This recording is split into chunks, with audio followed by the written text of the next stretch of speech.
کیا مطلب ہے آپ کا؟ وہ بگڑے ہوئے لہجے میں بولا۔ مطلب بہت واضح ہے، میں نے ٹھہرے ہوئے انداز میں کہا۔ آپ کے بقول ملزم بیلا سے شادی کا خواہاں تھا، اس لیے مقتول کے بنگلے میں آتا جاتا تھا۔ آپ بیلا کے دوست ہیں اور کچھ عجب نہیں کہ آپ کی اس سے شادی بھی ہو جائے۔ عرف عام میں کہا جا سکتا ہے کہ آپ دونوں بیلا کے امیدوار تھے۔ میں نے ایسے ہی امیدواروں کی فہرست کے بارے میں پوچھا ہے۔ اس حوالے سے میں اور کسی شخص کو نہیں جانتا، وہ قطعیت سے بولا۔ میں نے کہا، ٹرپل ایم اسٹوڈیو کے مالک کے بارے میں آپ کا کیا خیال ہے؟ کیا کہہ رہے ہیں آپ؟ وہ اچھل پڑا۔ کہیں گے تو آپ، میں نے تو سوال کیا ہے۔ اس سوال کا جواب دیں، میں نے اس کے چہرے پر نگاہ جماتے ہوئے کہا۔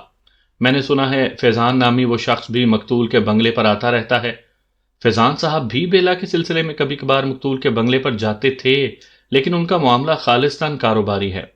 فیضان صاحب کی خواہش ہے کہ بیلا اسٹوڈیو کو جوائن کر لے۔ میں نے اچانک سوالات کا زاویہ بدل دیا۔